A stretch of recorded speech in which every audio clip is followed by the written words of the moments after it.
But first, the hot topic of the hour. President Trump will meet with Venezuelan opposition leader and Nobel Prize winner Maria Corina Machado today at the White House to discuss the future of Venezuela. The country's government sending an envoy just a day after President Trump held a, quote, very good call with interim President Delcy Rodriguez about oil and trade and the current status of Venezuela. Oil prices this morning are trading this way. A senior administration official telling Fox that the U.S. completed its first sale of Venezuelan oil yesterday. That was a $500 million sale. The price of crude is now at $59.68 a barrel. That is down almost 4% this morning. In Iran, regime protests are still raging. The U.S. military evacuating some personnel from the airbase in Qatar over escalating tensions in the region. President Trump receiving new information on the protester deaths. Watch this. We've been told that the killing in Iran is stopping, and it's stopped, and it's stopping. And there's no plan for executions or executions. So I've been told that on good authority. We'll find out about it. I'm sure if it happens, we'll all be very upset, including you will be very upset. But that's just gotten to me, some information that the killing has stopped. Iran's foreign minister is blaming Israel now for the uprising, claiming that the number of deaths reported was exaggerated. Watch this.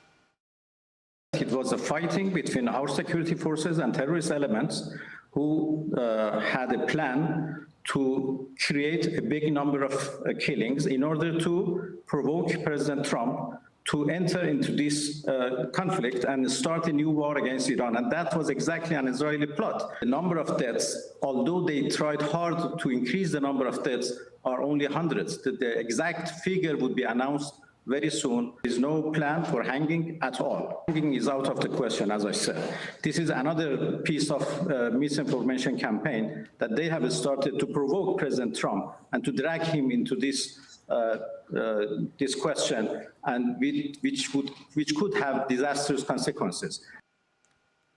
Yeah, the Iranian people are questioning why anyone would give this person any credence anyway. The reports were that 2,000 people were killed, Mark Tepper, 2,000 deaths in Iran, that most of those obviously were protesters that were killed at the hands of the Iranian leadership.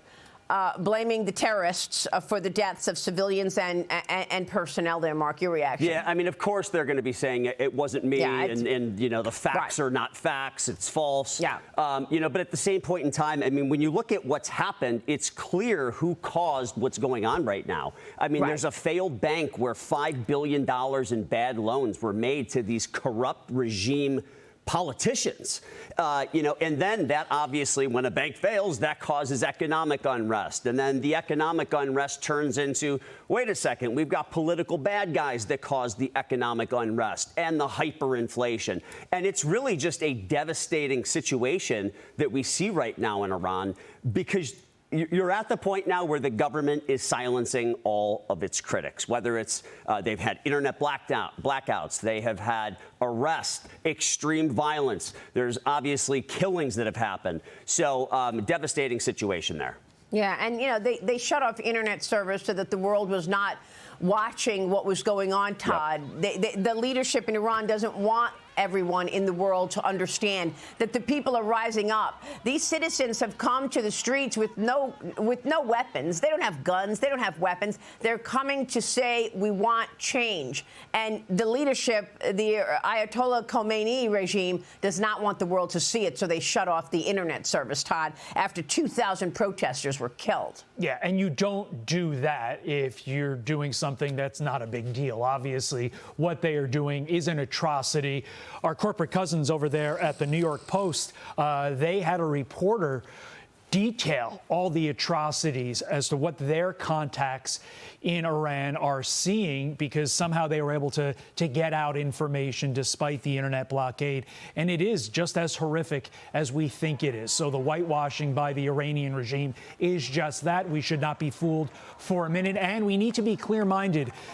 For now, it does appear, according to state media, that that individual, Soltani, who was about to be hanged yesterday, did have a stay of execution. He's not going to be killed, according to state media. But that's certainly a situation to watch, because I don't know how much we can trust coming out of Iran right now.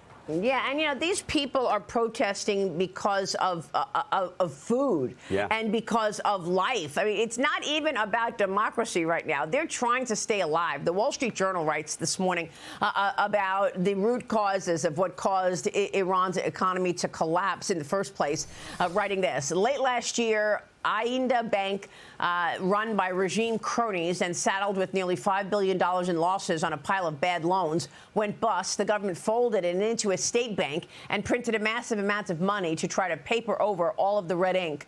That buried the problem, but it did not solve it. The Journal writes this all happened after the 12-day war, which hurt government credibility and showed Iran's government could not defend its population from an attack, Todd.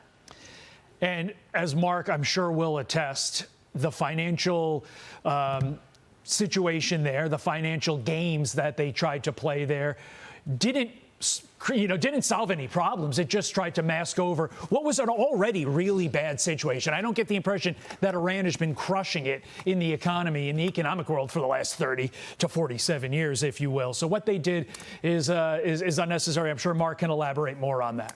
Yeah, food prices up 50%, inflation up 50 to 70%. That's the crux of this problem.